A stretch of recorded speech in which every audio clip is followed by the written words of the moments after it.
안녕하세요. 너울쌤입니다. 네, 오늘은 2025년 유형보사 시험 기출문제 파헤치기 5탄 시간입니다. 네, 감사하게도 네, 올해 이렇게 5번을 네, 기출문제 유형을 좀 파악하면서 시험 동향을 좀 살펴볼 수 있게 도와주셔서 너무 감사하고요. 사실 6탄도 바로 와야 돼요. 네, 와 있는데 아직 5탄 정리가 안 돼서 이 영상부터 찍고 빠른 시간 안에 6탄도 좀 전해드리도록 하겠습니다. 자, 요양보호사 시험은 사실 비공개로 돌아간 상태고요. 이런 영상을 만들 수 있는 거는 실제 시험을 보고 오신 제자 선생님들이나 또는 구독자 선생님들이 이제 이러한 유형들의 문제들이 좀 나왔습니다. 라고 저에게 전달해 주시면 제가 그 내용을 유추해서 이런 개념 정리를 하고 있거든요. 사실 똑같이는 사용할 수 없고요. 예, 저작권 보호법으로 처벌받을 수 있거든요. 네, 그래서 제가 조금 가공을 하는 거예요. 순서도 맞추고 내용도 조금 유추해보고 또 문제만 있고 답은 없고 답은 있고 문제만 없고 이런 내용들도 있기 때문에 이런 유형에서 좀 나오지 않았을까라고 말씀을 드리는 거고 네, 이런 영상을 하고 있는 이유가 있단 말이죠. 네, 물론 제가 유튜버니까 네, 뭐 조회수가 나오기 위해서도 할 수 있지 않냐? 뭐 그것도 틀리다고 말씀을 드릴 수는 없어요. 네, 그런데 시험이 비공개로 출제가 되면 어떤 문제가 나오는지 사실은 되게 걱정이 많이 되거든요. 시험을 보신 분들이야 다 아는 거겠지만 뭔가를 해보기 전에는 해보지 않았을 때 가장 내 앞에 다가오는 감정이 두려움이에요. 그런데 그런 두려움은 해본 사람의 이야기를 통해서 그 이야기를 새겨 들을 수 있는 지혜를 가진 사람, 우리 들을기라고 얘기하죠. 들을기가 있는 사람들이 사실 두려움도 좀 낮출 수 있습니다. 왜? 안 해봤으니까 해본 사람 이야기를 듣는 게 정확한 정답이거든요. 그러한 어떤 들을기를 열어드리는 작업에 제가 조금 도움이 되고 싶어서 이런 영상을 제작하고 있는 거고요. 제 영상을 조금 더 효과적으로 보시려면 표준교재를 반드시 꺼내놓고 하시면 좋아요. 저는 표준교재의 페이지를 다 공지하고 있고, 이 공지된 페이지를 한번 읽어보시면서 너울쌤이 언급했던 내용을 개념 정리를 해두신다면 그렇다면 어떠한 유형의 문제가 나와도 예, 자신 있게 다 풀어낼 수 있다 생각하거든요. 위안보호사의 모든 시험은 문제집에서 나오지 않습니다. 사실 똑같은 문제를 만들 수도 없어요. 왜 똑같은 문제 만들면 또 저작권에 처벌받잖아요. 유튜브에서도요. 국시만 썼던 문제 똑같이 할 수 없어요. 네, 이것도 처벌받을 수 있는 상황이 오니까. 그래서 모든 시험은 표준교재에서 출제된다는 점을 꼭 인지해 주시고 표준교재를 많이 보면 많이 볼수록 합격에 가까워지고 고득점도 가능하다는 사실 잊어버리지 않으셨으면 좋겠습니다. 자, 그럼 시작해 보도록 할까요? 네, 어디서 그런 근거가 제시되는 겁니까? 요즘은 예, 워낙 사람들이 똑똑하셔가지고 예, 낭설은 다 이렇게 구별하세요. 예, 저 역시도 근거 없는 거는 하지 않습니다. 사실 이렇게 제자 선생님이 저에게 전해주셨고 생각나는 대로 적어봤기 때문에 100% 똑같은 거는 보장할 수 없다는 말씀을 먼저 드립니다. 자, 이론부터 살펴보겠습니다. 자, 1장 대상자 이해 파트입니다. 제가 순서대로 1장부터 15장까지가 아니라 이론 파트, 실기 파트 이렇게 순서를 다 바꿔가지고 실제 시험에 네, 출제 번호와 맞춰서 가고 있거든요. 자, 일단은 1장이 1번 문제예요. 이게 하나가 아니라 한 2개 정도 출제할 건데 이렇게 한 개밖에 기억이 안 나셨던 거예요. 그렇죠? 이렇게 100% 똑같을 수는 없는 거죠. 자, 노년기의 심리적 특성 옳은 것은 왜 노란색인가요, 노을쌤? 제가 10월에도 기출문제를 파헤치기 했었거든요. 거기에서 나왔는데 11월에 또 나온 거예요. 단골시험 문제라는 거죠. 예, 사실 기출문제를 파헤치기 전에서부터 노을쌤은 항상 요점 정리할 때 1장에서 꼭 알아둬야 될 게 무엇입니까? 라고 묻는다면, 네, 심리적 특성이에요. 7개 있거든요. 거기에 나와 있는 특성들의 개념을 정확히 알고 계십니까? 예, 요게 제가 늘, 예, 요점 정리로 이렇게 강조했던 거예요. 원래는 아까제에서 8개인데 7개라고 늘 말씀드린 의존성의 증가는 한 번도 시험 문제 난 적이 없습니다. 자, 그렇다면 경직성의 증가가 답이 되려면 문제가 뭐였을까요? 익숙한 건 좋아하는데 새로운 건 싫어해요. 도전적인 일을 약간 꺼려하는 것처럼 보이고 그러다 보니까 융통성이 없어 보일 수 있어요. 왜 그래요? 경직 때문이죠. 경직이 뭐냐면 굳었기 때문에 네. 이런 단어 뜻을 이해하실 수 있다면 어렵지 않게 풀 수 있습니다. 자, 그러면 우리 선생님들 시험장 가시면 이 경직성의 증가가 나올 확률이 몇 %일까요? 이렇게 운이 좋으면 바로 나옵니다. 근데 그렇지 않다면 내향성의 증가, 조심성의 증가, 경직성의 증가, 우울증 경향의 증가, 생에 대한 회고의 경향, 친근한 사물에 대한 애착, 유산을 남기려는 경향 어디서 나올지 모릅니다. 그런 내용들을 표준교재 20페이지에 펴놓으시고 중요한 단어로 지금 이 시간에 정리 한번 해두시면 네, 완벽하게 심리적 특성이 다 정리가 되는 거예요.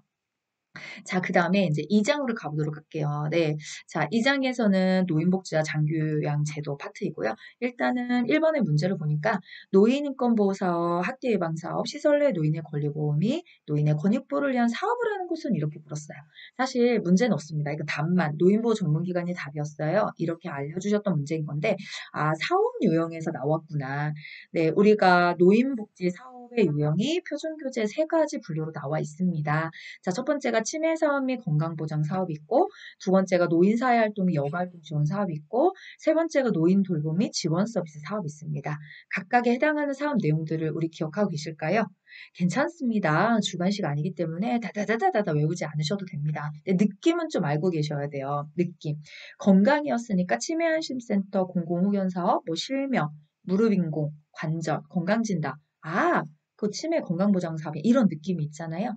그다음에 일자리라든지 자원봉사라든지 경로당, 복지관, 노인교실. 그렇다면 어떤 느낌입니까? 사회활동 지원 사업 같은 거죠. 예, 그다음에 지금 이 노인보호 전문기관이 출제됐던 노인맞춤 돌봄 서비스, 독거노인 장애인 응급안전 안심 서비스, 독거노인 공동생활 홈 서비스, 노인보호 전문기관, 학대 피해 노인 전용쉼터, 결식으로 노인 무료급식 지원은 어디에 들어가는 겁니까? 노인 돌봄 및 지원 서비스. 요렇게 한 번만 정리하셔도요. 아, 거기서 출제를 했구나. 네, 그럼 진짜 이게 몇 개예요? 10개가 넘어가죠? 그 중에 하나가 출제되는 거예요. 그래서 각각의 서비스 사업의 주요 내용이 무엇인지를 다시 한번 복습하고 가시면 참 좋겠다라는 생각을 합니다. 자, 다음은 제도입니다. 예, 다음에서 설명하는 장기형 보험 제도에 대한 내용으로 옳은 것은 엄청 많죠. 사실 이런 문제가 난이도 상문제예요. 다 갖다 놓을 수 있어요. 장기형 보험 제도에 대해서 물어봤으니까 보험자, 가입자, 그죠? 관장하는 곳, 그다음에 서비스 내용, 인정 절차, 대상자 종류, 예, 그다음에 본인 부담금, 재원 조달 다 갖다 놓을 수 있잖아요. 이게 진짜 난이도 상문제거든요. 그런데 그 문항의 답이 뭐였냐면 보험자는 국민건강보험공단이다. 자, 보험자를 다른 말로 또 뭐라고 하지요? 사업자, 동의어지요. 보험자, 사업자, 국민건강보험공단 같다고 생각하시면 됩니다. 자, 보험자가 있을 거니까 가입자가 있을 거예요. 그렇죠. 네, 국내에 거주하는 국민이거나 국내에 체류하는 재외국민 또는 외국인으로 대통령령이 정하는 사람입니다. 그렇다면 노인장기 요양보험의 이 사업을 관장하는 곳은 어디입니까? 보건복지부 장관이 관장합니다. 이 세 가지는 꼭 기억을 해주셨으면 좋겠습니다. 자, 다음은 대상자가 능력을 최대한 발휘하도록 지원하는 요양보호사 역할은. 네, 우리 요양보호사 역할도 많습니다. 그렇죠? 네. 그런데 이번에 시험 문제 출제했던 역할은 동기 유발자였습니다. 자, 그 외에도 숙련된 수발자, 숙련된 지식과 기술 나오셔야 되고요. 정보 전달자, 정보를 전달한다. 전달 얘기가 없는데요. 보고한다. 그렇다면 정보 전달자. 자, 변화를 관찰합니다. 관찰자.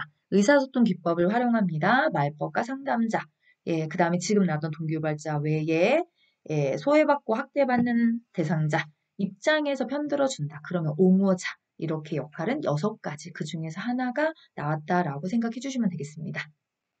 자, 다음 4번. 요양보호 서비스 제공 원칙을 옳은 것은 사실 단골 문제예요. 근데 우리 선생님들 이거 어렵지 않게 푸실 수 있죠. 네. 서비스를 제공하기 전에 대상자의 기호를 파악한다. 예. 그다음 목욕을 할 때마다 대상자가 불편해하며 여자 요양보호사를 변경해달라고 요청할 때 올바른 대처를 옳은 것은 사실 페이지가 없죠. 예, 이거 사실 책 안에 사례와 연관돼서 문제를 출제할 수도 있는 내용이고요. 또 사례가 아닌 거를 또 내기도 해요. 노을쌤 그렇다면 이거 표준교재 없는 거 아닙니까? 예, 그런데 표준교재에 이런 비슷한 내용들이 있어요. 그거를 약간 변형해서 출제를 하는 거거든요. 예, 요 정답은 이거였던 거죠. 요양보호사 전문가이기 때문에 할 수 있습니다. 그럼요. 우리 전문가의 자질 중에 하나가 성별에 대한 차별이 없어야 되고, 예, 그냥 대상자는 대상자로 바라봐야지 또 어떤 성적인 의미라든지 이런 거를 가지고 상대를 바라볼 수는 없잖아요. 저는 간호사 출신이었으니까 간호사는 환자를 환자로 봐야지 환자를 남자로 보시면 안 돼요. 그 진짜 눈살 찌푸리게 하는 거거든요. 이거는 직업인으로서 윤리를 지키지 않은 거예요. 근데 아주 종종 있어요. 아주 가끔 환자랑 연애하시는 분들. 아, 별로 그게 안 좋다. 저도 병원에 있을 때 그런 생각했었거든요. 약간 그게 직업인으로서 지켜야 할 가장 기본 윤리적인 태도인 것 같아요. 그런 내용들을 조금 네, 참고하시면 뭐 정답을 찾으실 수 있고 예, 사실 헷갈리셔서 잘 모르겠다. 근데 우리 선생님들 만점 맞으실 이유는 없잖아요. 예, 그러니까 한두 개 틀리는 거에 너무 가슴을 졸이시면서 이렇게 힘들어하지 않으셨으면 좋겠어요. 이런 거 헷갈리면 그냥 틀리셔도 돼요. 네, 넘어갑니다. 자, 이번엔 3장으로 가겠습니다. 네, 인권과 직업윤리 파트. 여기는 학대 이야기가 나오죠. 거동이 불편한 대상자를 혼자 집에 거주하게 하거나 틀니를 제공하지 않는 것은 어떤 학대 행위에 해당하는가? 네, 무엇입니까? 방임이죠. 네, 이 인권과 직업윤리는 노인 시설 윤리 강령이 출제되는 경우가 많아요, 사실. 근데 이번에는 안 나오신 건지 저한테 그 내용을 예, 안 갖다 주신 건지 모르겠지만 정리하다 보니까 그 내용은 없었어요. 근데 우리 선생님들 시설윤리 강령 15개 기억하고 계시죠? 그것도 잘 기억해 주셨으면 좋겠고요. 그리고 진짜 이건 단골 시험 문제예요. 항상 이렇게 내용을 가지고 이게 신체적 학대입니까? 정서적 학대입니까? 요즘에는 성적 학대도 냅니다. 네, 경제적 학대입니까? 방임입니까? 자기 방임입니까? 유기입니까? 이렇게 물어보기도 하거든요. 그리고 항상 이렇게 짝짓기로 내는 경우도 있어요. 짝짓기. 예, 방임 써놓고 내용 맞나요? 신체적 학대 써놓고 내용 맞나요? A, B 바르게 연결한 것을 고르세요. 이렇게도 출제하기 때문에 이 파트에 대한 좀 자신 있게 정답을 맞추시려면 표준교재의 페이지에 학대 내용 옆에 세부 학대 내용을 한 번씩만 읽어주시면 됩니다. 예, 차이점들을 잘 구분하셔가지고요. 그렇다면 정답에 가까이 빨리 다가가실 수 있습니다. 자, 다음 4장으로 가겠습니다. 요양보호사 직업윤리 원칙으로 옳은 것은 이렇게 물었습니다. 차별 대우하지 않는다. 자기결정권을 존중한다. 노르센 요양보호사 시험에서는 답이 하나인데 왜 두 개입니까? 몰라서 제가 두 개 써온 거예요. 왜냐면 직업윤리에 대해서 나왔다고만 알려주셨지 답이 뭔지는 가르쳐주지 않으셨거든요. 예, 그래서 직업윤리에 차별 대우하지 않는다. 자기결정권 존중한다. 그 다음에 업무와 보조를 성실히 하고 보고한다. 지속적으로 지식과 기술을 습득한다, 건강관리한다, 예의 바른 태도, 개인정보, 비밀유지, 네, 타 전문직 적극적 협력, 학대하지 않는다, 물질적 보상받지 않는다, 수직적인 관계 아니라 상호대등한 관계. 기억하시죠? 네, 그리고 이런 거는 난이도가 좀 쉬운 거예요. 이제 일단 무조건 맞고 들어간다. 이렇게 생각하시면 되고요. 2번 같은 경우도 10월 달에 나한테 똑같이 나왔어요. 별거 아닌 것 같으면서도 진짜 시험 문제 많이 출제하는 게 성희롱 유형입니다. 예, 그래서 성희롱에 유형에 이게 뭐 어떤 게 들어가나요? 막 이런. 사실 세 개밖에 없어요. 언어적인 겁니까? 육체적인 겁니까? 시각적인 겁니까? 그래서 사진, 낙서, 그림, 보여주네? 그럼 시각적, 그쵸? 상스러운 이야기, 성적인 비유나 평가, 음란한 전화통화, 옆에 앉아 술 따르러 가는 거 언어적인 거죠. 그 다음 신체 접촉, 어떤 스킨십, 밀착, 잡아당김, 만짐, 뭐 이런 거 들어가면 그건 육체적인 행위. 예, 우리 선생님들 요거는 자신 있게 풀어주시면 됩니다.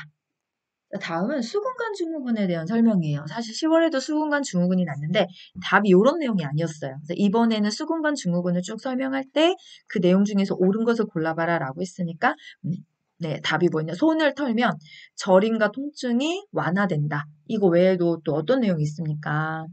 감각 이상, 저림 감각, 근력 악화, 엄지손가락의 반쪽 부위와 둘째, 셋째, 넷째 손가락. 새끼손가락은 없어요. 예, 정중신경이 지나가지 않기 때문에. 자, 그 다음에 지나치게 손바닥 방향으로 힘을 줘서 굽힐 때 악화되는 거죠. 그 다음에 엄지손가락에 운동기능 장애가 있기 때문에 자주 떨어뜨리거나 이렇게 젓가락질 할 때 좀 어렵다는 거. 네. 그런 것들을 하시면서 같이 알아두시면, 그럼 숨은 중분도 다 찾으실 수 있습니다. 자, 이제 근골격계 질환 다음에 나오는 게 감염성 질환이잖아요. 결핵에 걸린 대상자와 접촉했을 때 요양보호사의 대처법으로 옳은 것은 이렇게 물었습니다. 접촉했어요. 결핵에 이미 걸리셨어.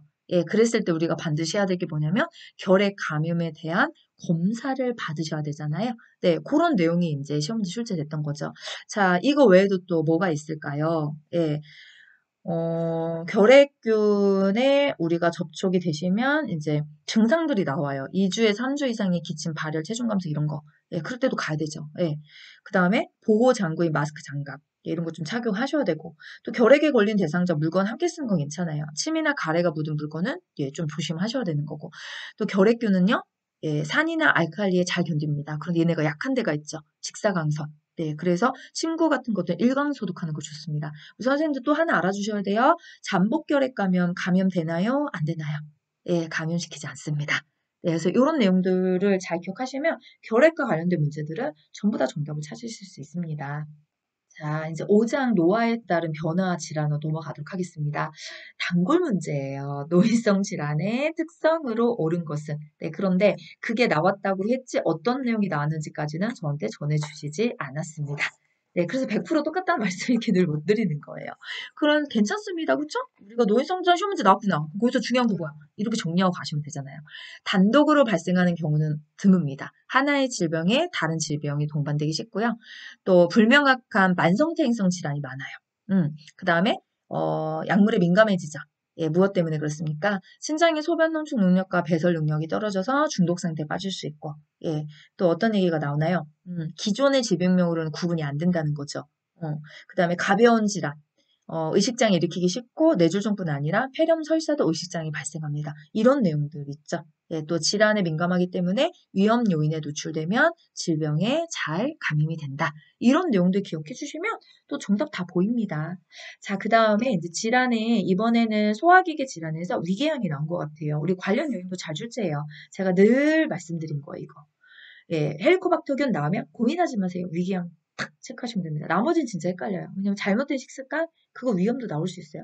스트레스 여기도 나올 수 있고요. 그런데 헬리코박터, 네, 우리 표준교재 헬리코박터 하면 딱 위궤양 뜨잖아요. 그렇게 특징적인 것들을 조금 기억해 두시면 정답을 빨리 찾으실 수 있습니다. 다음은 이제 천식이죠. 자, 천식 발작을 유발할 수 있는 요인으로 옳은 것은 여기도 관련 요인을 출제했던 거예요. 네. 자, 그렇다면 천식 발작 요인이 진짜 많거든요. 근데 답이 흥분이나 스트레스가 된 거죠. 네, 이거 외에도 감기, 비염, 그죠? 긴장감, 꽃가루, 진먼지, 진드기, 강아지나 고양이 털, 그죠? 네, 그 다음에 뭐 곰팡이, 대기오염, 미세 이 먼지, 자극물질, 갑작스러운 온도나 습도 차이, 예, 노화에 따른 폐기능 감소, 전부 다 천식의 발작을 일으킬 수 있는 유발 요인이 될 수 있습니다.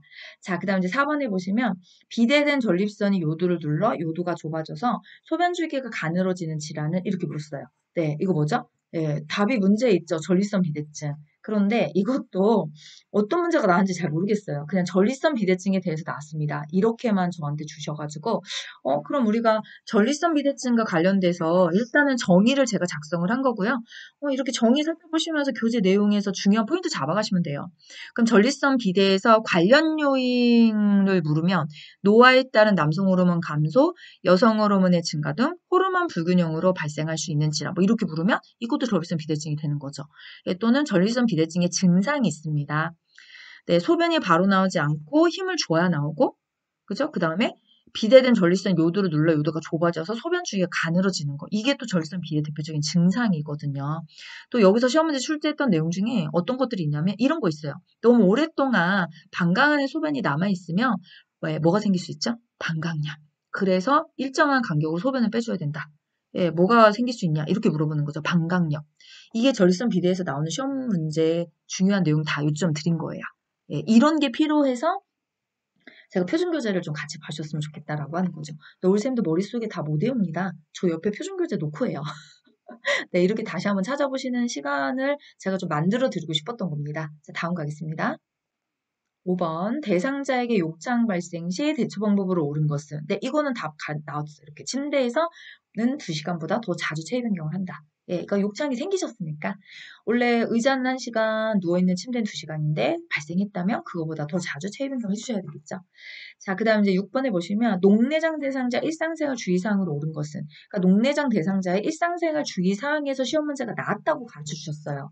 그래서 제가 예, 이거 시험 문제 많이 출제하다 보니까 예, 출제를 하고 있다 보니까 다 가지고 온 거예요. 중요한 내용. 목이 편한 복장, 그죠? 담배 끊어라, 술은 한두 잔 줄여라, 물구나무 서기 하시면 안 돼요. 잇몸 일으키 동작 피하셔야 되고, 안압 올라갈 수 있기 때문에 그런 거죠. 고개 숙인 자세에서 책 보거나 작업하는 건 좀 피해 주셔야 되고, 기온 변에 유의하셔야 되고, 한쪽 눈에 녹내장이 있다면 다른 눈에도 녹내장이 발생할 수 있으니까 두 눈 모두 정기검진을 받아주시는 것이 좋습니다. 이렇게 기억해 주시면 좋겠습니다. 다음은 6장입니다. 치매, 뇌졸중, 파킨슨. 한 문제 정도는 꼭 출제하는 것 같아요. 그래서 치매, 뇌졸중, 파킨슨 이렇게 돌아가면 출제를 하는데, 자, 이제 뇌졸중의 정의를 물어본 거죠. 혈액을 공급하는 혈관이 막히거나 터지면서 뇌 손상이 생기는 질환으로 옳은 것은 진짜 쉬운 문제죠. 딱 봐도 뇌졸중이다. 이렇게 우리가 답이 보일 수 있으니까. 예. 그래서 이렇게 난이도가 조금 쉽게 출제하는 경우도 있고요. 또 이제 뇌졸 중에서 출제할 때 사실은 가장 많이 뇌졸 중에 출제하는 거는 뇌졸 중에 증상들이에요. 굉장히 다양하잖아요. 뇌가 어느 손상에 어느 부에 손상이 됐냐에 따라서 증상들이 다양하기 때문에 좌측뇌가 손상됐나요? 우측뇌가 손상됐나요? 예, 그다음 뇌관이 손상됐나요? 소뇌가 손상됐나요? 네, 이런 것도 많이 시험 문제 출제하고 있고요. 또 뇌졸 중에 전구 증상도 굉장히 많이 물어보고 있거든요. 그래서 뇌졸 중에 전구 증상에는 뭐가 있을까요? 이런 것 좀 한번 생각해 보실 수 있는 시간이 됐다면 또 뇌졸 중에는 시험 문제 맞출 수 있고요. 진짜 난이도 상 문제는 전두엽, 측두엽, 두정엽, 후두엽, 예, 각자의 기능을 짝짝짝 짝짓기로다가 출제했을 때 우리 선생님도 거기까지도 좀 기억해 주시면 좋을 것 같습니다. 자, 이제 7장으로 가도록 하겠습니다. 이번 시험에서는 7장에서 시험 문제가 좀 많이 냈어요. 보통 한 2개, 3개 정도가 평균 개수인데 좀 그 이상 출제한 것 같거든요. 자, 1번에 보시면 노화로 인해 발생하는 수면 양상의 변화로 옳은 것은 예, 여기도 수면 양상의 변화가 시험 문제 났다고 했어요. 그래서 제가 거기에 나와 있는 내용 다 가져온 거죠. 자주 깹니다. 수면량이 줄어듭니다. 시간이 오래 걸립니다. 네, 낮 시간 동안 졸림증이 많아집니다. 요렇게 수면의 양상의 변화의 문제들을 좀 기억해 주시면 좋을 것 같습니다. 자, 두 번째, 노년기에 발생하는 성생활 문제로 옳은 것은 과도한 알코올 섭취는 남성에게 발기지연이 나타난다. 요 문구예요. 네. 그 다음에 3번에 65세 이상의 노인에게서 10년마다 재접종을 권유하는 접종을 옳은 것은 네, 뭡니까? 디프테리아. 디프테리아 말고 또 있죠. 파상풍. 네, 매년 접종은요. 독감. 이렇게 기억하시면 네, 정답 보이시겠죠? 자, 이 4번, 이 보세요. 4개잖아요. 동상에 걸린 대상자 돕기 방법. 네, 그래서 이제 올해부터는 사실 많이 내고 있어요. 예, 책이 개정 개편된 부분에서 많이 출제하고 있기 때문에 뭐 동상도 냈다가 열사도 냈다가 열경련도 냈다가 뭐 이렇게 좀 돌아가면서 출제를 하고 있는데 한랭 질환 중에 하나가 동상이고 동상에 걸렸을 때 그 정답 문항은 따뜻한 물에 담그는 것이 좋다. 예, 이거 외에도 또 있죠. 어떤 거 있죠? 네, 우리 병원 이용이 어렵다면 가능한 이렇게 따뜻한 장소에 이동시켜라. 예, 그 다음에 네, 동상에 노출돼서 피부 손상이 발생하기 때문에 주로 어디에 발생합니까? 코, 귀, 뺨, 턱, 손가락, 발가락. 예, 이렇게 좀 차가운 공기에 좀 노출되는 것들. 예, 요런 내용들도 좀 한번 같이 읽어주시면 좋을 것 같아요. 274페이지 가시면 다 나와 있습니다. 자, 이제 8장을 건너뛰고 9장으로 갑니다. 아시죠? 8장은 이론이 아니라 실기장에서 나오신다는 거. 자, 이번에 기록 파트의 문제 보시면 기록의 원칙으로 옳은 것은 항상 많이 났던 거예요. 예, 근데 공식화된 용어를 쓴다. 이 내용이 이번에 출제가 됐던 거고, 또 사례회의 목적으로 옳은 것은 사례의 목적을 물어봤어요. 서비스 질을 관리할 수 있고, 서비스 내용을 조정할 수 있고, 역할을 분담할 수 있고, 그런데 어떤 것이 답입니다라는 거는 저한테 알려주시지 않으셨어요. 네, 목적의 서비스 질이 나왔는지, 예, 또 서비스의 내용 조정이 나왔는 건지, 아니면 역할 분담이 나왔는지, 서비스 계획의 타당성을 검토해서 내용을 조정한다가 나왔는지 그건 모르겠습니다. 그런데 사례의 목적에서 출제가 됐습니다. 라고 이야기를 해주셨기 때문에 요거 내용 하시면서 그것도 같이 기억을 해주셨으면 좋을 것 같고요. 자, 다음은 10장에, 그쵸? 네, 9장 다음에 10장, 11장, 12장을 다 건너뛰고 13장으로 갑니다. 임종이 이론장의 마지막 34, 35, 뭐 이쪽을 출제하고 있어요. 사실 항상 2문제 정도 출제했는데 예, 이렇게 3개까지도 가고 있는 상황이 생기네요. 네, 그 게스트를 조금 깨고 계신 것 같아요. 국시원에서. 자, 일단 임종의 단고시험 문제예요. 사전연명 의료 요양서 작성에 대한 거에 진짜 계속 나오고 있거든요. 그래서 여러 가지가 있죠. 만 19세 이상 성인이 본인이 직접 작성해야 됩니다. 철회 가능합니다. 변경 가능합니다. 작성했다고 시료가 이게 다 작용하는 게 아니라 등록 절차라는 걸 꼭 거쳐야 됩니다. 또 통증 완화를 위한 의료행위인 영양분, 물, 산소의 단순 공급은 하셔야 되지만 심폐소생술, 혈액투사, 항암제투의 인공호흡기는 하지 않습니다. 이런 내용. 전반적으로 사전연명 의료 요양서 작성에 대한 것들 다 기억하고 계셔야지만 풀 수 있는 문제고요. 자, 그 다음에 임종 대상자 신체적 변화로 옳은 것은 네, 피부가 창백해집니다. 자, 그러면 이거 말고도 또 뭐가 있을까요? 네, 우리가 신체적 변화에서 내용이 굉장히 많이 방대하게 다루고 있잖아요. 그래서 그 내용 외에도 네, 또 볼 수 있는 것들이 네, 뭐가 있습니까? 네, 자, 제가 이렇게 책을 넘기고 있거든요. 감각 기능이 떨어집니다. 예, 청각 얘기가 막 나오고요. 그쵸? 그 다음에 구강과 코 주변이 건조해지기 때문에 윤활제라든지 이런 립밤 이런 걸 좀 발라주셔야 되고, 예, 지금 피부는 나죠. 이렇게 차가워지고 싸늘해진다. 예, 그 다음에 통증 조절. 그 다음에 호흡 조절. 깊고 빠른 호흡이 교대로 막 무호흡과 깊고 빠른 호흡이 임종 체인스토커 그래서 그런 거 나타난다. 그다음 소화 기능이 떨어져가지고 먹는 거 하기 싫어하시니까 억지로 먹으려고 하지 말고 주스 얼린 거나 얼음 조각 같은 거 입에 넣어주면 좋겠다. 그다음에 신장 기능이 변화돼서 소변량이 많이 줄어들죠. 네, 그래서 이런 부분들이 신체와 관련돼서 임종 시 나타나는 내용들. 네, 이렇게 세 문제 나왔잖아요. 임종 적응 단계. 예, 임종 적응 단계. 이것도 사실은 단골 시험 문제예요. 항상 나왔던 내용 중에 하나인 거고, 이번에는 타협 단계를 출제한 거죠. 타협 단계. 그래서 타협 단계에서 가장 대표적인 문장이 될 만한 게 뭘까라고 제가 생각을 해보니까, 이제 인정하는 거죠. 나에게 이런 일이 벌어졌다는 것은. 근데 삶이 얼마간이라도 연장되기를 바라기 때문에 그 부분을 타협하는 거예요. 자, 그렇다면 키블러로스가 전하는 임종 적응기 단계 첫 번째는 부정 단계. 아니야. 나는 믿을 수 없어. 이런 표현. 그 다음에 분노 단계. 왜 하필이면 나야? 왜 지금이고? 그 화를 내는 거죠. 그 다음에 타협 단계를 지나서 우울 단계. 이제 여기는 조용히 울어요. 더 이상 이제 막 어떤 걸 표현하는 것이 힘들고. 그 다음에 이제 마지막 수용 단계. 모두가 다 수용 단계를 가는 건 아니지만 그래도 수용 단계를 거쳐서 마지막 정리의 시간을 보내면서 그 안에서 이제 어떤 긍정적인 사건으로 인식할 수 있도록 가족과 함께 보내는 시간들, 정리의 시간을 갖는 게 마지막 단계인 수용 단계입니다. 자, 여기까지가 35문항 이론에 관한 문제들 모두 35개가 되지는 않아도 그래도 좀 이런 느낌으로 문제가 출제하는구나 라는 이론에 약간의 더하기 시간을 가졌던 거고요. 자, 이제 실기 파트 가도록 하겠습니다. 자, 실기는 10장부터 시작합니다. 우리가 섭취 요양 보호라고 이야기하는 그 장부터 시작을 하는 거고요. 사실 섭취 요양 보호는 3개로 이렇게 소볼 요구가 나와져 있는 거죠. 하나는 식사도끼, 하나는 경관영양, 하나는 안약. 안약에 들어가는 안약, 귀약, 그 다음에 뭐 물약, 주사약, 투약. 이렇게 해서 세 군데의 파트로 나눠져 있기 때문에 기본 3개 정도는 출제된다라고 생각하시면 좋을 것 같고요. 자, 이번에 이제 경관영양부터 시작합니다.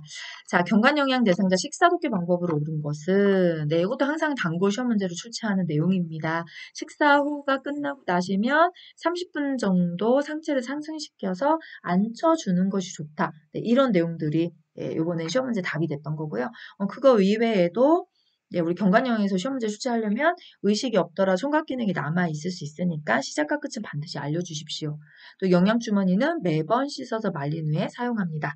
네, 그 다음에 속도 같은 거 기억하시죠? 너무 빨리 줘도 안 되고 너무 천천히 줘도 안 됩니다. 설사라든 탈수가 발생할 수 있고 그런 문제 때문에 그 다음에 영양액의 그 주머니의 높이 중력에 의해서 자연스럽게 흘러갈 수 있도록 위장보다 영양 주머니는 높은 위치에 겁니다. 만약에 경관영을 하는 동안 비관이 빠지거나 새는 것이 관찰된다면 잠근 후에 바로 보고해 주셔야 됩니다. 이런 내용 정도 기억하고 계시면 경관영의 답은 다 보이실 거고요. 자, 그 다음 투약의 종류들이 많아요. 안약, 귀약, 뭐 물약, 주사약 뭐 여러 가지가 있는데 이번에는 이제 안약의 투여독기 방법에 대해서 아는데 어떤 것이 나왔는지는 가르쳐 주시지 않으셨어요. 네, 그래서 이제 안약 투여에서 우리가 좀 기억해야 될 내용이 뭐가 있을까라고 생각을 해보니까, 눈의 안약도 물로 되어 있는 안약이 있고, 또 안연고 재질의 안연고가 있어요. 그 두 가지에서 출제를 하는데 안연고는 안연고라고 써주고 안약은 안약이라고 써주거든요. 그럼 이제 안약은 안쪽에서 바깥쪽으로 우리가 이제 닦아주고 그쵸? 그 다음에 아래 눈꺼풀의 중앙이나 외측으로 1cm에서 2cm 높이에서 점적을 해주시고 그 다음에 점적하고 나셨다면 비로관을 잠시 눌러서 코 안으로 흘러 들어가는 것을 좀 막아주시고 이런 내용들을 기억하고 계시면 안약에서 우리가 정답을 찾으실 수 있고요. 또 한 번 더 가볼까요? 안연고를 사용한다면 처음 나오는 것은 멸균거즈로 닦아서 버리시고 그 다음에 아래 눈꺼풀을 잡아당겨서 결막낭 위에 튜브를 놓고 안쪽에서 바깥쪽으로 안연고는 몇 cm 정도 짜주시나요? 2cm 정도 짜주시고요. 그 다음에 감고 안구를 움직이게 해주시면 되고요. 이런 내용들. 그래서 또 각막에 직접 점안하지 않고 또 결막에 점안하면 점적기가 눈에 닿아서 오염되거나 눈을 다치게 할 위험이 있기 때문에 조금 떨어진 높이에서 투약을 해주시는 걸 권장하는 거고 그런 내용들을 기억하시면 안약, 안연고 다 정답 보입니다. 다음은 귀약인 거죠. 네, 귀약에서 출제가 됐는데 어떤 내용이 나왔는지는 이 또한 가르쳐 주지 않으셨어요. 그래서 귀약에서 많이 출제했던 게 뭐지? 귀약을 투여할 때 방향이죠. 후상방 뒤로 잡아당겨서 위로 올려라. 네, 그 다음에 약병은 온수에 좀 담가서 조금 따뜻하게 체온 정도의 높이로 하셔야 된다. 너무 차거나 뜨거우면 뇌를 자극하기 때문에 오심, 구토, 어지러움 같은 것들이 발생할 수 있어요. 네. 그 다음에 우리가 또 이렇게 안약을 점착하고 나시면 5분 정도 누워있게 하시고 작은 솜을 만약에 넣었다면 15분에서 20분 정도 넣었다가 제거는 꼭 해주셔야 되고요. 그런 내용들을 기억하시면 됩니다. 자, 이제 그 다음 배설로 넘어가도록 하겠습니다. 배설은 5개예요. 화장실부터 시작해서 유치 도뇨관, 이제 장루, 요루까지 합치면 6개의 내용들이 출제될 수 있는 파트고요. 자, 화장실이용 독개를 하는 대상자에게 잠시 침대에 앉아있게 하는 이유로 옳은 것은 이렇게 보았습니다. 네, 갑자기 침대에서 일으키면 혈압이 떨어지고 어지러움을 일 수 있기 때문에 기립상 저혈압이라고 하죠. 그걸 예방하기 위한 방법입니다. 자, 이제 5번에 보시면 간이병기를 사용하여 배설하는 대상자 돕기 방법으로 옳은 것은 네, 침상병기라고도 하고 간이병기라고도 하죠. 여기도 출제가 됐는데 뭐가 나왔는지는 가르쳐주지 않으셨어요. 그래서 또 뭐가 나왔을까라고 생각해보니까 병기를 데우는 거죠. 그럼 우리 왜 병기 데우죠? 차가운 병기를 직접 노출시키면 근육이 수축이 돼서 요의가 사라질 수 있기 때문에 좀 데워주시는 게 좋고요. 그 다음에 협조할 수 있냐, 협조할 수 없냐. 협조할 수 있다면 허리를 들은 상태에서 방수포도 변기도 대주시면 되고 협조할 수 없다면 옆으로 돌아 눕힌 상태에서 자, 그 다음에 무릎 어깨를 덮고 바지를 내려줘라. 그 다음에 지금 써놓은 것처럼 침대에 상체를 좀 올려줘서 배에 힘을 주기 쉬운 자세를 취해줘라. 이런 내용들이 다 시험 문제에 썼던 내용이에요. 예. 그래서 요거 정리하시면서, 침상 경기에서 나올 수 있는 게 뭐가 있을까? 이런 거 좀 기억해 주시면 좋을 것 같고. 자, 그 다음 이제 기저귀 사용 도끼가 나왔던 거죠. 기저귀 착용하시는 분들한테 둔부부터 꼬리뼈까지 피부에 발적이라든지 상처 부분들이 있는지를 좀 관찰하셔가지고, 만약에 그런 부분이 발견이 되면 보고해 주셔야 된다. 이런 내용 기억해 주시면 좋을 것 같고요. 이제 개인위생으로 넘어갑니다. 의치관리 방법에 대해서 의치관리하는 방법 여기도 의치관리 방법에만 나왔지 정확하게 뭐가 답이다라는 거는 가르쳐주지 않으셨어요. 그래서 의치관리에서 사실은 중요한 게 되게 많은데 일단은 미온수, 차가운 물 또는 미용수, 뜨거운 물을 쓰시면 변형이 일어날 수 있기 때문에 그 다음에 세면대 안에 종이수건이나 물수건을 깔고 하시는 거. 그 다음에 의치를 삽입하거나 뺄 때 항상 윗니부터 하신다는 거. 그런 거 좀 기억해 주셔야 되고. 자, 그 다음에 또 뭐가 있을까요? 보관하실 때, 의치 보관 전용 용기에다가 세정제나 물을 담아서 냉수, 미지근한 물에 넣어가지고 뚜껑을 덮어서 반드시 뚜껑 덮으셔야 되죠. 뜨거운 물에 삶거나 표백제 담그시면 변형되니까 안 되고 또 세척하실 때는 의치 세정제를 사용하시는 걸 권장하는데 세정제가 없다면 주방세제를 대신 사용할 수 있습니다. 연마 마모제가 없어서 치약보다는 훨씬 더 주방 세정제가 효과적입니다. 자, 그 다음에 이제 8번에 대상자에게 드라이 샴푸를 이용하여 머리 감기는 방법으로 옳은 것은 자, 드라이가 굉장히 중요한 거죠. 여기서는 물이 들어가면 전부 다 오답이에요. 그래서 마른 수건을 쓰셔야 돼요. 마른 수건. 자, 그럼 대상자 세면 돋기 방법으로 옳은 것은 네, 요거 나왔어요. 하루에 한 번 이상 안경 닦는 천으로 잘 닦아준다. 네, 그러니까 안경 사용하시는 분일 때 세면 돋기 방법으로 옳은 방법이죠. 자, 이제 10번입니다. 편마비 대상자의 앞이 막힌 상의를 갈아입고 벗는 순서로 옳은 것은 네, 이거는 오른쪽 편마비인지 왼쪽 편마비인지는 명시해 주지 않으셨거든요. 네, 근데 뭐 그거가 명시되지 않아도 괜찮습니다. 왜냐하면 오른쪽 편마비 아니면 왼쪽 편마비예요. 시험 문제 오른쪽이 나올 수도 있고 왼쪽이 나올 수도 있고 중요한 건 앞이 막힌 상의를 갈아입고 벗는 순서를 잘 기억하고 있냐가 중요한 거고 반드시 머리는 가운데 들어갑니다. 네, 우리가 오른쪽 편마비 대상자라면 벗을 때 건강한 쪽부터 벗으셔야 되니까 오른쪽 편마비였으니까 왼쪽 팔, 머리, 오른쪽 팔 순서로 벗어주시면 되고 그 다음에 오른쪽 편마비일 때 입는 거라면 입마, 마비 쪽부터 입으셔야 되니까 오른쪽 팔 입고 머리 입고 왼쪽 팔을 입으시면 됩니다. 자, 수액이 나오면 수액을 여기 머리 자리에 수액을 써주시면 돼요. 중요한 건 이 두 가지예요.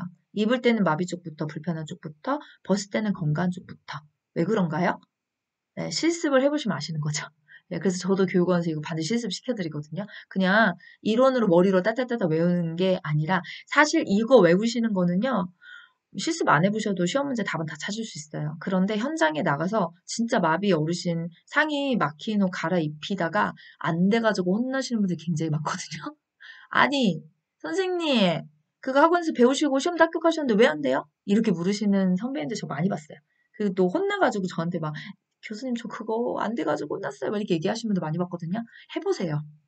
생각보다 순서를 안다고 잊고 벗는 게 잘 안 되는 경우들이 뭐 무조건 되는 게 아니거든요. 그래서 반드시 실습을 하고 넘어가셔야 되는 부분. 왜 우리는 시험이 다가 아니잖아요. 요양보호사 선생님으로서 현장에 가서 얼마나 전문가답게 일할 것이냐. 이게 중요하기 때문에. 그래서 이유가 뭔가요? 이렇게 물으신다면 저는 직접 잊고 벗어보십시오. 라고 말씀드리면 그다음부터는 안 물어보십니다. 네. 그 다음에 머리와 색은 항상 가운데. 그래서 이거는 오지선이 아니라 이지선이라고 말씀드렸어요. 보기 5개를 보면 머리가 가운데 있는 건 2개밖에 없어요.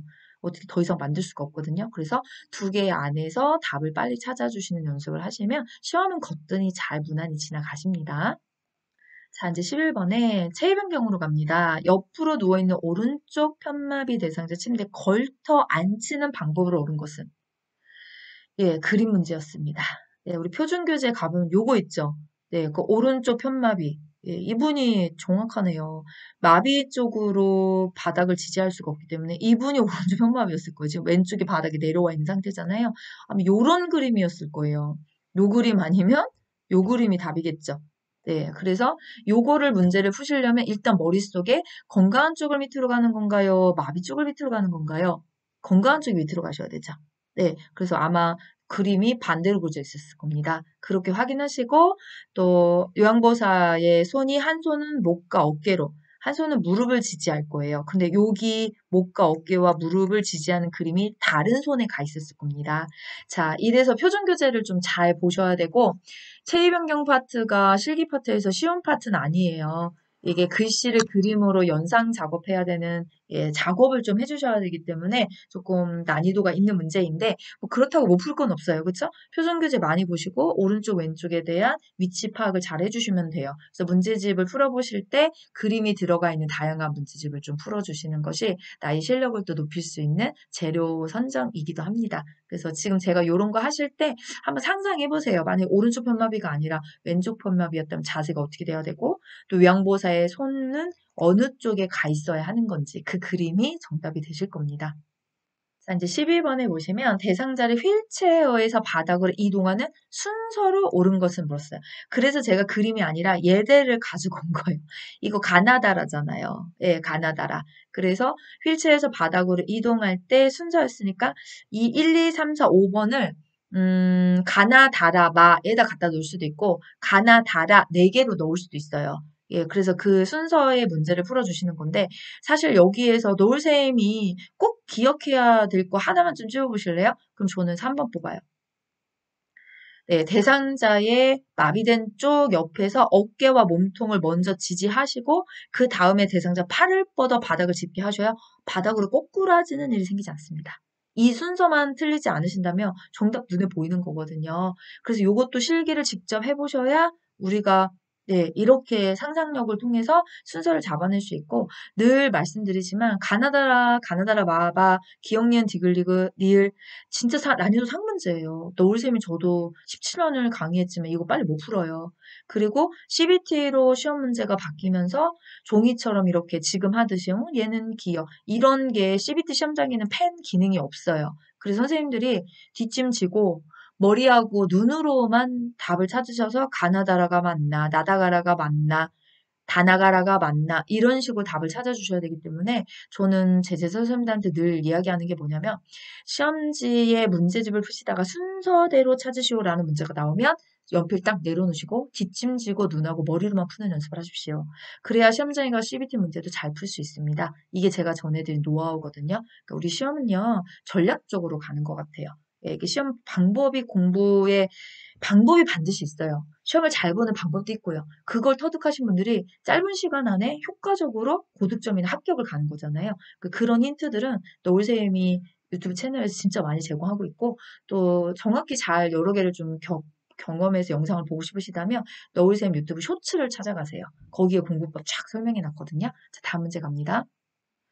자, 이제 13번 보행기 사용 시 두 다리에 힘이 없는 대상자의 경우 이동 순서로 옳은 거 쓰는데 예, 두 다리에 힘이 없을 때는 보행기 오른발 왼발, 보행기 오른발 왼발 이거에 없습니다. 자, 근데 한쪽 다리만 약하다면 보행기와 약한 다리가 가고 건강한 다리가 따라가시면 되는 거죠.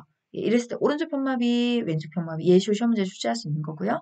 자, 근데 복지용구입니다. 침대 또는 바닥에 설치해서 대상자 영역을 벗어날 때 가족이나 보호자에게 소리나 문자 등으로 알람을 보내 사전에 확인하게 한 장치는 뭘까요?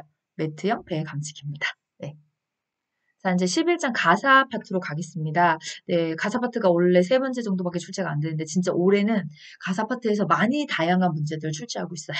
네, 사실 낼 게 많아요. 그런데 양에 비해서 문항수가 적게 나왔다라는 것도 저는 늘 느끼고 있긴 했었는데 이번에는 그 룰을 좀 깨고 계신 것 같아요. 2025년도에. 자, 일단은 식품을 안전하게 보관하는 방법. 식품 보관법이 종류에 따라 굉장히 많거든요. 네, 그런데 이제 이번에 정답이 됐던 게 계란 이야기가 답이 됐던 거예요. 계란. 그래서 계란은 씻지 않은 상태에서 전용 용기에 담으셔가지고 냉장 보관해 주시면 됩니다. 이게 정답으로 나왔던 거고요. 사실 보관해야 되는 내용도 엄청 많아요. 육류 가공은 어떻게 하는 겁니까? 생선과 조개류는요? 채소류는요? 과일류는요? 두부는요? 우유, 유제품류는요? 조리 음식은요? 예, 뭐가 나올지 모르는 거죠. 요번 시험에서 계란 이야기가 나온 것뿐입니다. 그쵸? 그래서 그런 세부 내용들을 표준기조 539페이지에 보관방법 표로 한번 기억해 주시면 좋을 것 같아요. 자, 그 다음에 세탁 후 옷 보관 방법. 이번에도 또 나왔어요. 계속 나오고 있어요. 네. 방충제를 넣는 섬유가 모섬유. 모섬유 말고 또 있죠. 천연섬유인 견섬유. 예, 좀 먹는다. 우리가 옛날 존벌레라고 했던 거. 그걸 막아내는 게 방충제죠. 자, 세 번째는 다음에 건조 표시와 같이 건조해야 할 의류는 이렇게 물었어요.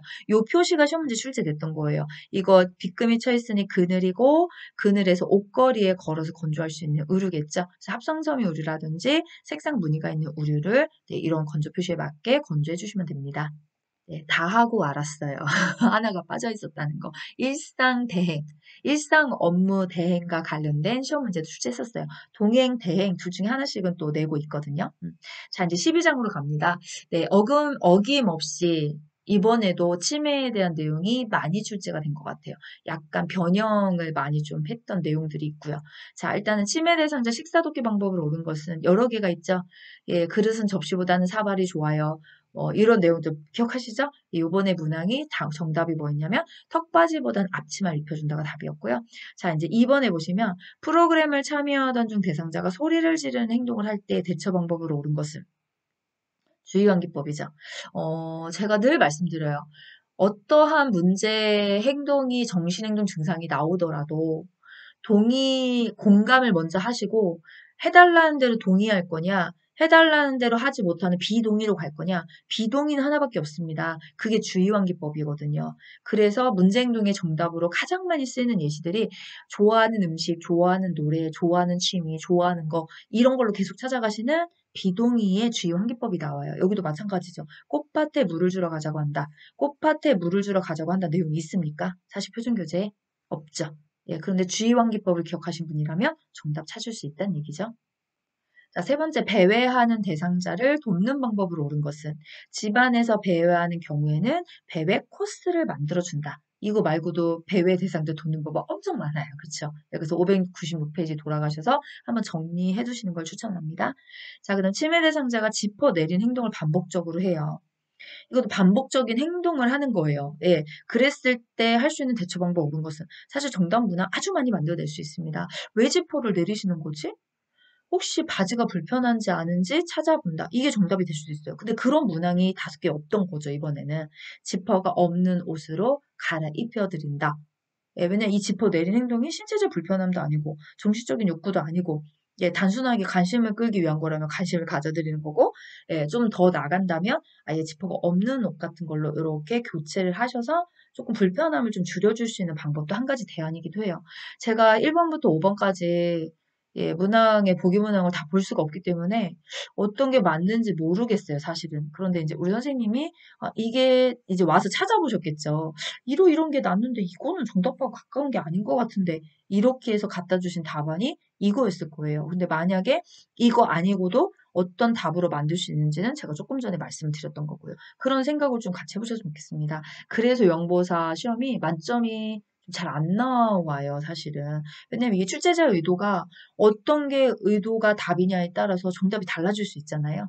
괜찮습니다. 만점 안 맞으면 어떻습니까? 그죠? 네, 저 한 번도 제자 선생님한테 만점 맞아 오시라고 얘기한 적 없어요. 합격만 하셔도 됩니다라고 말씀드립니다. 자, 이제 5번에 치매 대상자가 돌아다니며 안절부절 못한 행동을 할 때 대처 방법으로 옳은 것은? 네, 이것도 문항이 여러 개 중에서 가장 안절부절 왜 하실까? 네, 생각을 해보니까 배변 상태가 혹시 배변 유무를 보셨는데 그게 불편해서인 것이 아닐까라고 해서 하의를 살펴본다. 이게 가장 정답에 가까웠던 문항인 거죠. 자, 치매 대상자가 누구냐고 반복해서 질문해요. 네, 그럼 뭐라고 답하셔야 됩니까? 요양보호사라고 답을 해주시면 되죠. 어떻게 해요? 친절하게.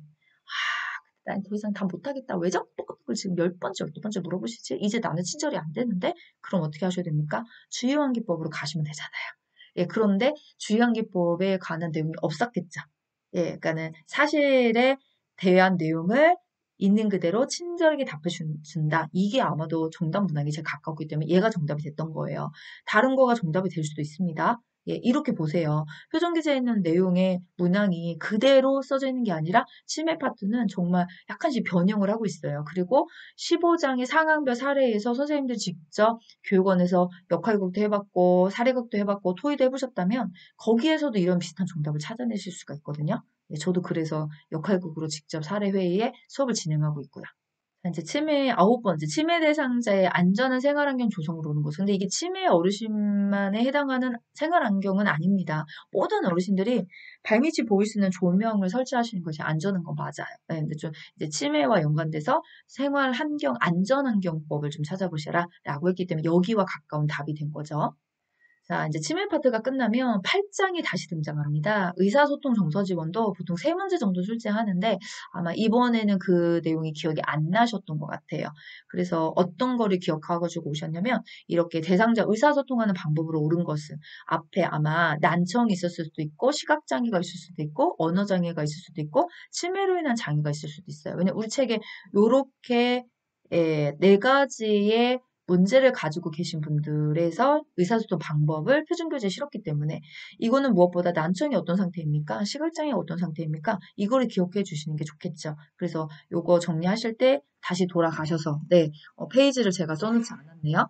선생님 페이지 없어도 8장의 의사소통 장애 유형 어디에 있는지 다 기억하고 계시죠? 네, 지금 제가 막 급하게 막 페이지를 넘기면서 돌아가고 있는데 292페이지 있습니다. 292, 293 여기 쭉 나오니까 거기 한번 정리해 두시면 좋을 것 같아요. 당구시험 문제입니다. 항상 많이 출제했습니다. 자, 이제 마지막 장 14장입니다. 응급상황 대처 감염관리. 네, 경련하는 대상자 응급상황 대처로 옳은 것은.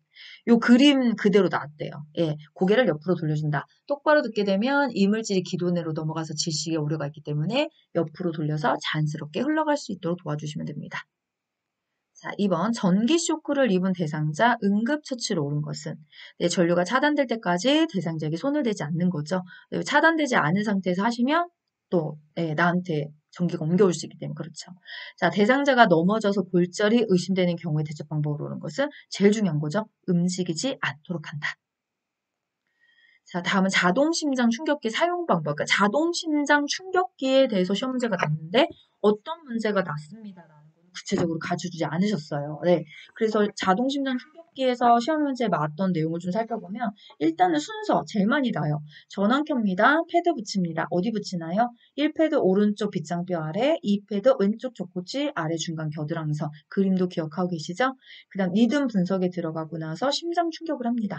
네. 그래서 요렇게 순서가 출제됐었고 좀 전에 불러드렸던 패드 부착 부위 그 다음에 요 자동심장 충격기는 누구에게만 사용합니까? 심정지 환자에게만 사용합니다. 자, 분석 중입니다. 손을 떼고 계셔야 되죠? 예, 그 다음에 심장 충격이 필요할 때 비키세요 하고 떨어지세요 하고 전기 충격을 주셔야 되고 자, 그 다음 심장 충격을 실시했다면 즉시 가슴 압박을 다시 시작하셔야 됩니다. 자, 자동 심장 충격기 몇 분마다 분석하나요? 2분마다 분석합니다. 언제까지 하셔야 되나요? 구급대가 현장에 도착할 때까지 지속하시면 됩니다. 다 가르쳐 드렸어. 자동 심장 충격기에서 나올 만한 중요한데요. 네. 자, 그 다음 심폐소생술. 네, 이것도 관련돼서 나왔는데 뭐가 났는지 가르쳐주진 않으셨어요. 네, 그래서 여기도 단계죠. 반응 확인합니다. 도움 요청합니다. 119 신고합니다. 호흡 확인합니다. 가슴 압박 시행합니다. 회복 자세로 갑니다. 네, 그 다음에 반응하기엔 어깨를 가볍게 두드리면서 음성 언어로 합니다. 괜찮으세요? 네, 그 다음에 도움 요청 도와달라고 하시고 신고 직접 합니다. 자, 호흡하기 몇 초 이내로 하나요? 10초 이내로 호흡 유무를 확인하십니다. 자, 가슴 압박 부위는 가슴뼈 흉골 아래쪽 절반부에 깍지를 끼시고, 자, 가슴 팔을 쭉 편 상태에서 분당 100에서 120회. 네, 그 다음에 깊이는 5cm. 네, 그쵸? 네, 그 다음에 또 이 가슴 압박과 인공호흡을 동시에 시행하는 경우도 있지만 또 일반인이라면 네, 가슴 압박 소생술만 시행하셔도 됩니다. 자, 회복 자세 가도록 하겠습니다. 자, 회복 자세 취해 주시려면 어느 쪽으로 보셔야 됩니까? 오른쪽으로 쳐다보고 눕고 있는 우측이를 취해 주시면 됩니다. 네, 이렇게 하면 저도 심폐소생술도 다 가르쳐 드렸습니다. 자, 여기까지가 네, 5탄 시험 문제 예, 출제 내용이라고 생각해 주시면 좋을 것 같아요. 예, 도움이 좀 되셨을까요? 네. 제 너울쌤 영상 보시고 좀 도움이 되셨다면 구독과 좋아요 부탁드립니다. 또 알람 설정해 주시면 새로 올라온 영상들도 살펴보실 수 있습니다. 제가 사실 이번 주에는 업로드 한 개도 못했어요. 이것도 지금 겨우겨우 준비해서 가는 거고, 예, 조금 바빴습니다. 너울쌤 맨날 바빠요. 네, 제 문제집의 해설을 지금 부지런히 올려드려야 되는데 12월 달에는 정말 부지런히 해드릴 생각이거든요. 1월 시험 보신 선생님들이 12월까지는 예, 문제집 마스터가 다 되셔야 되기 때문에 그래서 다음 주부터 열심히 또 업로드를 진행할 예정이니까 우리 같이 공부하시면서 서로 힘이 되는 시간이 됐으면 좋겠습니다. 오늘도 네, 영상 시청해주신 선생님들 모두 감사드리고요. 예, 너울쌤은 합격, 예, 응원 화이팅 예, 드리도록 하겠습니다. 감사합니다.